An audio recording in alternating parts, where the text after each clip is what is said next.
Hey guys, thanks for joining us today as we delve into the exciting and wonderful world of replacement windows. Okay, so maybe it's not all that exciting, and maybe not all that wonderful. In fact, replacing your windows can be expensive, confusing, and stressful. That's why our goal is to simplify the process, help you find some excellent windows, and hopefully save you some money. As always, you can email us and get our free recommended windows list that is specific to your region of the country. Our email is located in the notes below this video. Okay, so on to the question of the day, are vinyl windows any good? So if you talk to a company that sells composite windows, for example, they may say that vinyl windows are flimsy and will bow or bend over time, and they're not a good investment. Now, if you were buying vinyl windows in, say, the 1980s or even in the 90s, that might have been true. Alternatively, if you buy cheap vinyl windows at a Lowe's or a Home Depot, for example, that could still be true.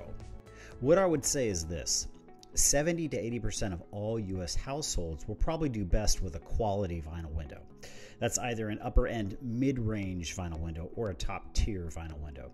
So vinyl windows have come a long way in the past, say, 30 to 40 years, and their quality is reflected in the performance data. And this is important because performance data doesn't lie. Now, there are some ways that companies have managed to structure their test to provide them with better performance data, but we try to eliminate this through performance data combined with the actual brand of window. So we look at brands year after year to sort of figure out which brands are the best. And I don't want to get into the weeds on this too much, but instead let's take an example. So the Andersen 100 composite window, which uses a Fibrex composite frame, and according to the company's own website, the air infiltration number, or AI, which measures how much air passes through a window, it is, according to their website, less than 0.20. So the Andersen 100 AI is probably somewhere between 0.10 and 0.20. I'm not sure why they didn't release this data, but my guess is it's somewhere closer to that 0.15. Although the number will change with the style of window tested and the glass package selected. Typically, we're using a double hung low E medium size window as the sort of prototype for that number. Now, let's compare this to the Okna 800DX double hung window. This window is from a company you've probably never heard of, but it achieves an air infiltration rating of 0.01. Meaning that you can't get any lower than this. Again, the Andersen 100 has an AI of 0.15 as a composite window, and the Okna 800, which is a vinyl window, has an air infiltration rate of 0.01. The Okna 800 also beats the 100 series on U value, which tells you how much and how well the window insulates. So is the Andersen 100 composite window stronger than the Okna 800 vinyl window? I actually don't know the answer to this, but really, who cares? The Okna 800 is plenty strong for all residential purposes and will provide superior energy efficiency for the life of the window, all at a pretty probably comparable price.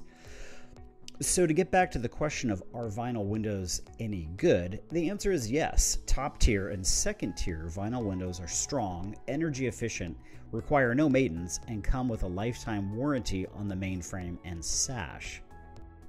So what kind of material should you buy? This is going to depend obviously on what you're looking for. If you live in very hot climates, you might want to consider an aluminum window. These windows are the strongest on the market and can withstand some pretty brutal heat.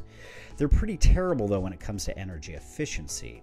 Two that I really like are the Danyang 8200 series and the NT Twinsulator, and these are both from companies that are located in Texas. Fiberglass is another option, and there are some excellent options out there. Fiberglass windows are going to run typically 30 to 35% more than a vinyl window, and aesthetically, they're going to look nearly identical. Marvin Windows, for example, makes an excellent fiberglass window, but it tends to be out of the price range for most consumers, and honestly, the performance data of a Marvin can't really touch, for instance, that Okna 800DX. Wood-clad windows are another option. Real wood is gorgeous. but it has some serious drawbacks: price, maintenance, and longevity, to name a few. We get so many homeowners who are replacing their 20-year-old wood windows due to rot or material breakdown over time. I just don't see the wood windows as offering real long-term value. What I would say is this: if you want the look of wood without the cost and headache, consider a top-tier vinyl window with an interior wood finish. Back in the day, these wood laminates were kind of cheesy looking, but that's no longer the case. You can go to some of these higher-end vinyl window websites and see what the wood grain looks like. It's pretty impressive. So, to wrap up, higher-end vinyl windows should probably be in 80% of US homes if you want to maximize your long-term investment. Vinyl simply offers the best overall energy efficiency, maintenance requirements, and warranty terms. And that's not to say that fiberglass, aluminum, wood-clad, and composite windows are somehow inferior. That's not the case at all. It's just that for most residential homes, a vinyl window provides the best overall performance at a price that won't put you in the poorhouse. For our complete list of recommended vinyl windows, as well as fiberglass, composite, and aluminum windows, visit us at replacementwindowsreviews.co and get more tips and unbiased advice.